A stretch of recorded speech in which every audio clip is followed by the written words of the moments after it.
Tumsifu Yesu Kristo, tumishi wa Mungu. Ni asubuhi nyingine tena, tunamshukuru Mungu kwa kutuamsha salama. Tunamshukuru Mungu kwa kutupa zawadi ya uhai.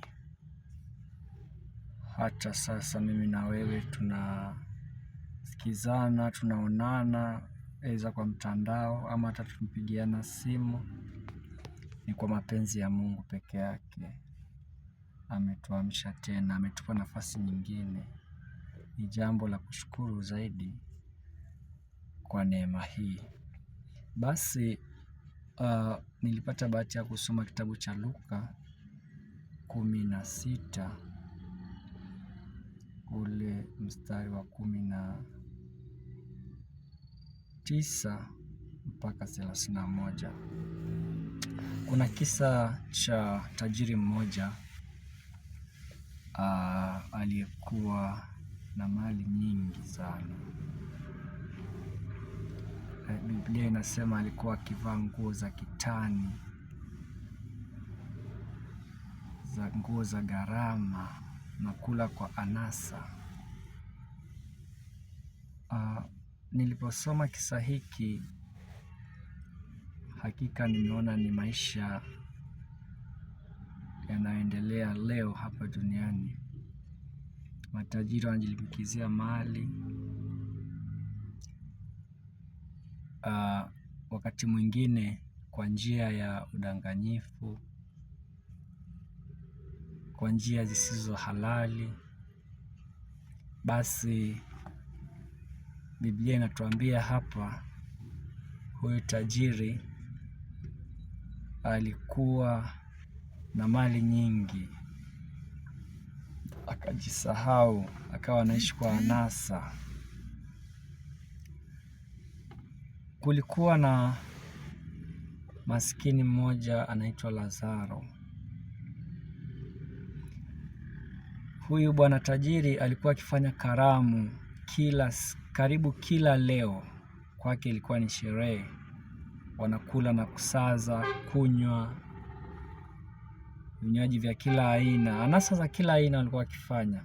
Lakini Lazaro alikuwa pale mlangoni, angalau apate hata mabaki ya chakula asiweze kupata. Alikuwa na vidonda mwili mzima, alikuwa na maumivu makali, asiweze kupata hata msaada. Matajiri walikuwa wakimpita bila kumsaidia. Basi Biblia inatufundisha hapa kwamba yule tajiri hakujali maskini, hakujali wenye shida. Yeye alichojali ni anasa za dunia, kujistarehesha pamoja na makahaba na matajiri wenzao. Lazaro alikuwa akikaa pale getini kuomba angalau apate hata makombo ya chakula, lakini asiweze. Mbwa alikuwa akija kumlamba vidonda vyake. Basi kaenda hata Lazaro alikufa. Lazaro alikufa, baada ya tena tajiri naye akafa. Biblia inatuambia baada ya kifo cha Lazaro na yule tajiri, Lazaro pamoja na umaskini wake hakuwahi kumwacha Mungu. Pamoja na umaskini wake alimwabudu Mungu. Basi yule tajiri alikwenda motoni, akawa anapata mateso makali. Lakini Biblia hapo mbele inatuambia kati ya tajiri na Lazaro alipata neema. Biblia inatuambia alikaa kifuani kwa Ibrahim, alistarehe. Lakini yule tajiri alikuwa anapata adhabu ya moto, alikuwa akichomwa na moto wa milele. Basi baada ya mateso makali, yule tajiri akamwambia Ibrahim,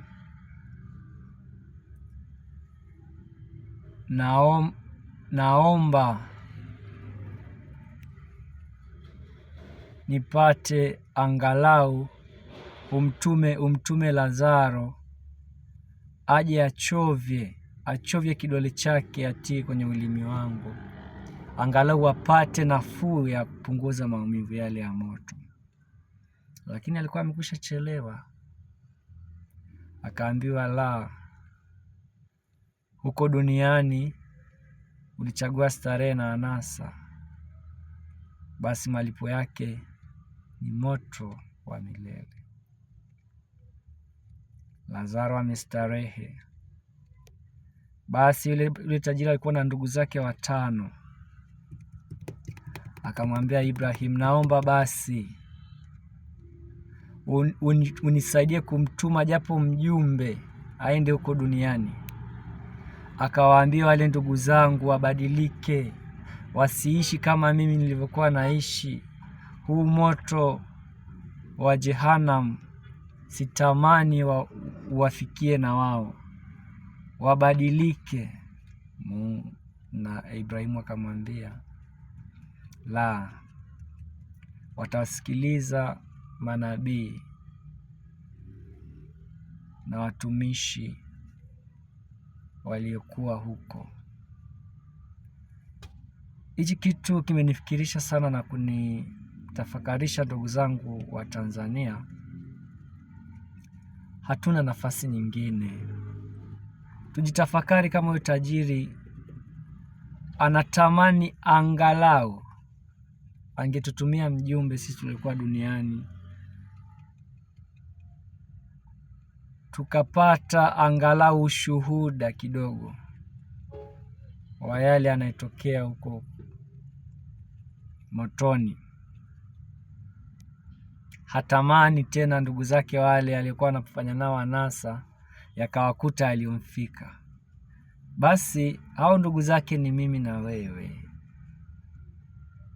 Tuishi maisha ya kufarijiana, ya kupendana, ya kujaliana. Mungu akiwa amekujalia chochote kitu, wewe ndugu yangu, utajiri si lazima uwe na magorofa na magari. La, afya, uzima wa mwili ni utajiri tosha. Basi tusaidiane katika shida, tusaidiane katika matatizo mbalimbali, bila kujali ni ndugu wa kuzaliwa nao, ni jirani. Wakati mwingine tunashindwa kuwasaidia watu kwa sababu unaweza kujipamu kwamba simfahamu huyu bwana, sina haja kumsaidia. Lakini msaidie yeyote anayefikwa na matatizo. Si lazima pesa, yamkini ukasaidia hata kwa nguvu zako, yamkini ukasaidia hata kwa shati. Kama una mashati 2 au 3, kama una mwenzako hana nguo, basi msaidie kumstiri. Kiatu, ukijali wa chakula, basi tusaidiane. Ndio maisha Mungu anapenda, na hizo ndio sadaka safi mbele za Mungu. Kwa hiyo watu wa Mungu, nimependa kushare na wewe ujumbe huu, kwa sababu maisha ya sasa tunayoishi yamekuwa ni maisha ya umimi, maisha ya kikatili. Leo unasikia kila pahala kumekuwa na maneno, kila pahala maneno mengi ya malalamiko, vurugu mbalimbali zinazotokea. Ni kwa sababu watu wamemwacha Mungu. Watu wametoa utu ndani yao, wamekuwa zaidi ya wanyama. Inasikitisha sana mwanadamu unapokuwa humjali mwenzako. Vaa usika azifu ni wewe. Yaani ukitaka kumpigia mwenzako kibao, chukulia ni wewe unapigwa. Sasa utajisikiaje? Ukitaka kumnyang'anya mwenzako kitu chake, jifikirie ni wewe, vaa ule uhusika. Nafikiri dunia itakuwa sehemu nzuri sana ya kuishi, kwa sababu upendo utatamalaki, utu utakuwepo ndani ya kila mmoja. Basi ndugu zangu, nisiwachukulie muda mrefu, lakini nilitamani ujumbe huu ufikie popote ulipo, ndugu na jamaa. Tupendane, turudishe ule moyo wa upendo. Upendo Mungu aliweka ndani yetu, tuustawishe. Tusiwe wabinafsi kupitiliza, wapendwa.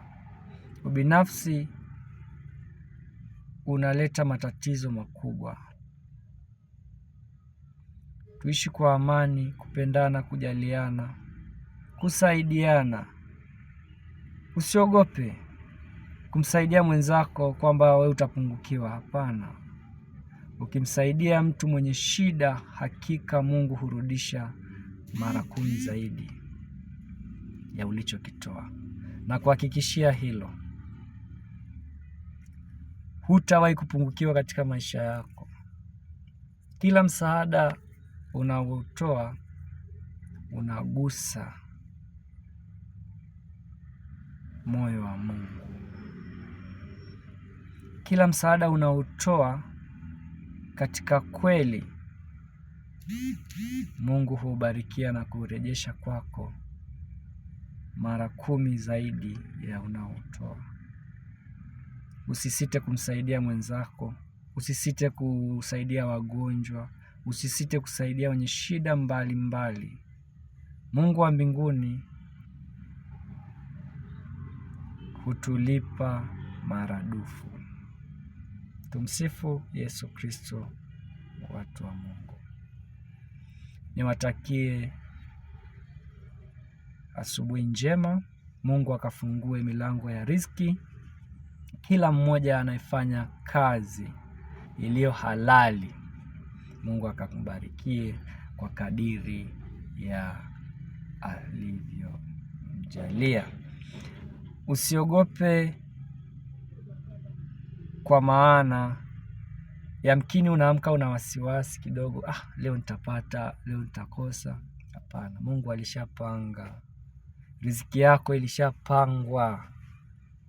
Haijalishi, sijui kuna watu wangapi wanafanya shughuli kama ya kwako. Haijalishi kuna vita kiasi gani katika kazi yako, Mungu alishakupangia riziki yako. Unachopaswa tu kufanya ni kufanya katika uaminifu, ni kufanya katika imani.